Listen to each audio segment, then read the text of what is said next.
Hello everyone. Today we're going to talk about introduction to behavior change to those who work in the ICFDD, ICFDDN, DDH facility.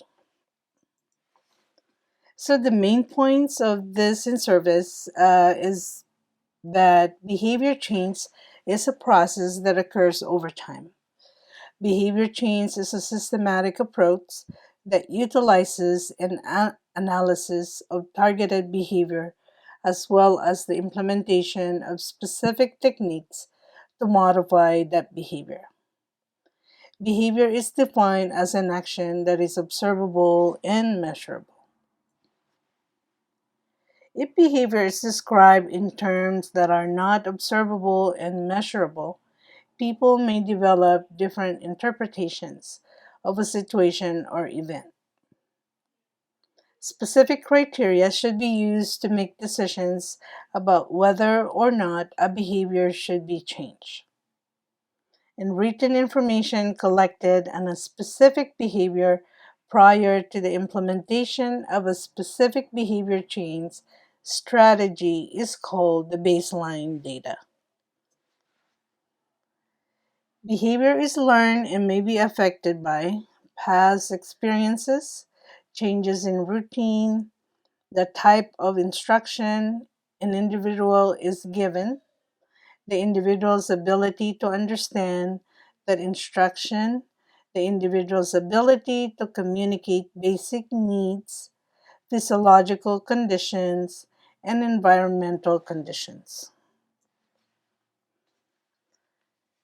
Behavior is often a form of communication.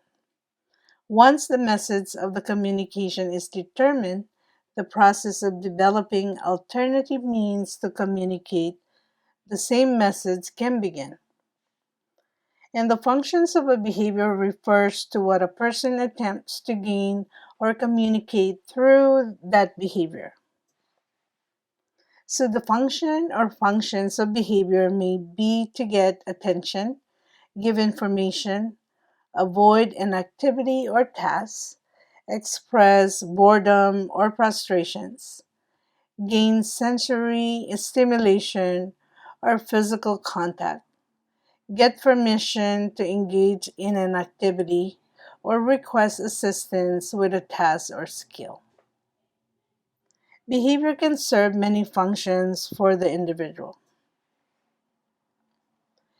Information, which can assist in determining the functions or function of a behavior, can be obtained by collecting information from the baseline data from the parents and other service providers, a medical evaluation, an examination of the environment, a review of the total program plan, and a review of daily schedules, changes in routine.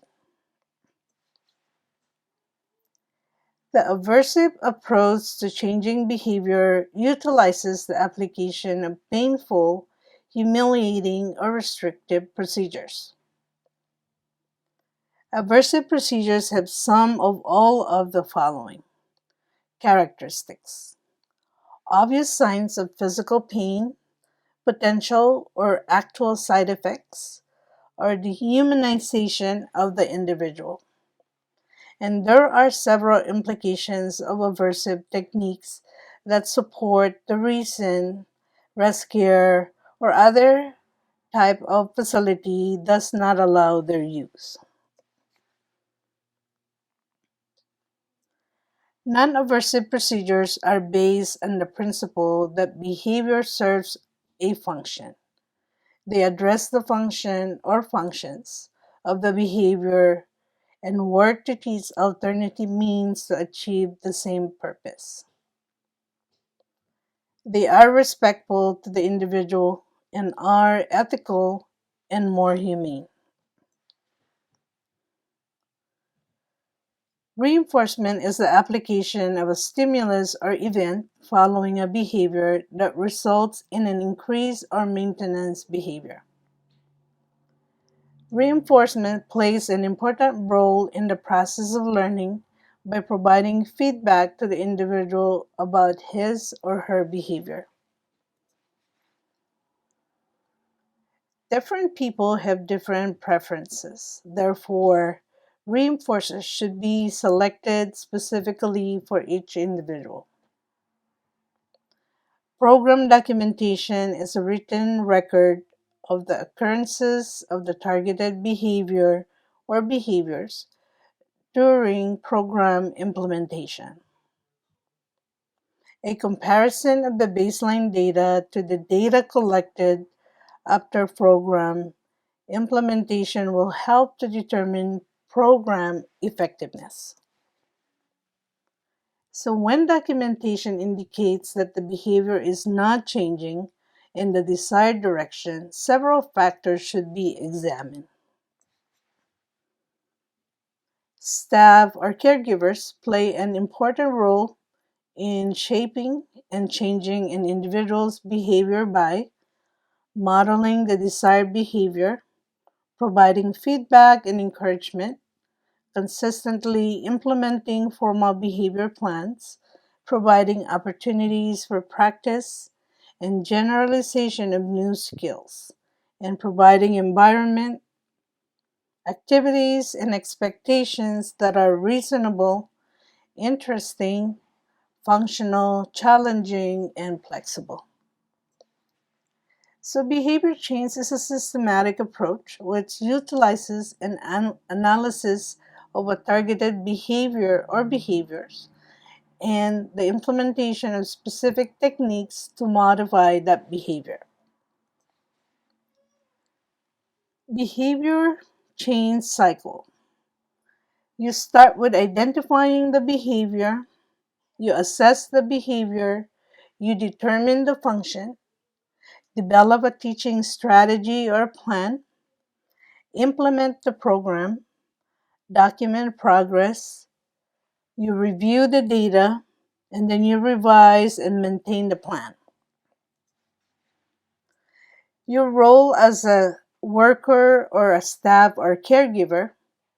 As a worker, you can assist in the process of behavior change by accurately documenting behavioral incidents, using behavior terms in all documentations, identifying potential factors that may contribute to the behavior or behaviors, and consistently implementing behavior change plans, modeling behavior that is expected.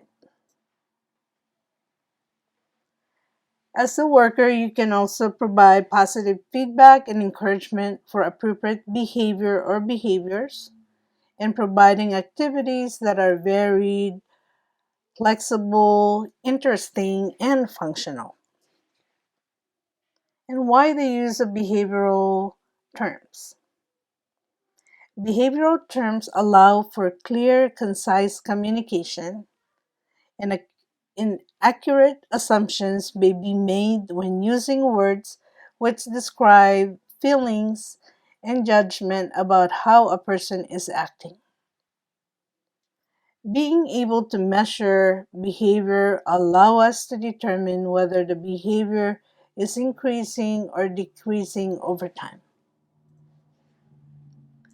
In reporting for behavior, if you have an assistant admin, you can report to that person, or you can report it directly to your admin or QMRP, and now they call them QIDP, or your nurse consultant as well, if it's also included with medical issues or problems. Behavior arises when client is trying to communicate with you, change in environment, or change in their routine. So make sure that you as a staff able to communicate it to the admin, QIDP, or the RN consultant. If you have any questions, you may reach us at www.rubygarmanetwork.com. If you like this video and you want to see more content, please comment, like and subscribe, and see you in the next video.